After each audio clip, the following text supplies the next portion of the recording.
Welcome back, listeners. The first segment, we covered a few of the hot topics of what we've been going through this week, from the frost to we very briefly got into kind of stand establishments and corn and evaluations.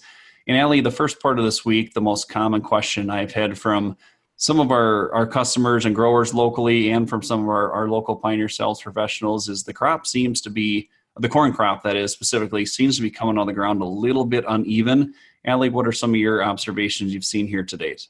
Well, yeah, I think it's been nice. We've obviously seen those corn and soybeans come up after planting into really almost perfect soil conditions in a lot of cases. But like you mentioned, now some of those thoughts around why is my crop a little bit uneven in some cases. And I think there's probably a few different things going on there that we'd want to focus on here. But probably the first of those just being, obviously, like we mentioned, soil conditions were very nice. But along with that, just having those drier soil conditions before these heavier rains came through this week just really allowed the temperature of those soils to change quite a bit rapidly. I know tomorrow I'll be headed to take a peek at a field that really experienced that temperature inversion.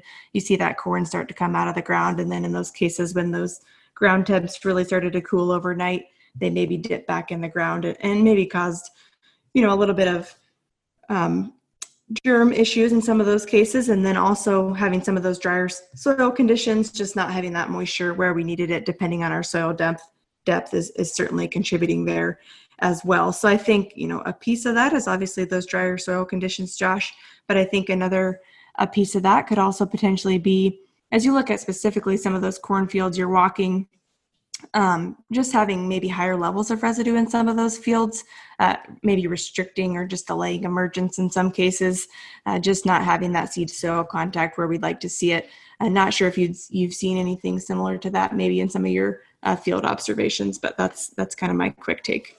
Yeah, the corn on corn, we're seeing it in corn on beans and corn on corn. I was walking a little corn on corn yesterday, and corn on corn was tough this spring. I had a lot of growers comment as they were planting corn on corn or trying to work the ground. As the residue was a challenge, and a lot of that boils back to we had a really late harvest that went well into freeze up in November, December, snow in some cases, and we didn't get some fields worked, or even if we did get them worked, we just didn't get any warm weather to really induce that breakdown. And a lot of those stalks were pretty much in the same shape they were last fall. And really this spring, we came out, we basically went from winter to planting overnight, and that was a challenge. And I think that lack of warm rain and just not getting soil temps to stabilize was the big thing. And the other thing, Allie, I've had a lot of questions, around, what, when I look at unevenness, what is good, what is bad.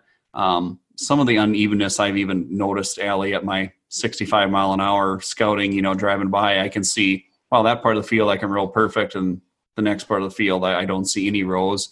And that's probably not a really crazy deal if you just got sections of the field coming up uneven. It's more when you got a lot of unevenness in the row. And by a simple rule of thumb, Allie, you want to keep the plants within 2 collars, which plants being 2 collars apart is pretty extreme. In some cases, we're seeing some unevenness now where it's not going to be a full 2 collars. There are some cases that will be, but by a rule of thumb, I always say if you have 1 out of 4 plants on average 2 collars apart, that's probably a 4% yield hit come fall. In my initial take here, it's almost too early to tell that in a lot of fields now, but that's kind of what you want to be looking for here as you're walking your fields, is that for every 1 out of 4 that's 2 collars behind, 4% yield reduction come fall is usually what you'll see. Yeah, I think that's a nice rule of thumb and easy to remember. But like you said, as we were kind of talking earlier today, it's not a code red in any situation so far by any means. Things considering, and I think as we continue to make our observations, we'll just be looking for some of that consistency to come. And I think as we all know, that crop can drastically change with some of these warmer temps coming paired with some of this rain we received as well. But I think another key focus right now this time of the year, we're talking about some of the emergence of corn specifically. One tool that we're really excited to get out and use specifically as the corn keeps progressing is our drone or UAV use for stand counts. Timing on that should be coming up, getting a little bit closer. Josh, what are your thoughts on that? Yeah, great.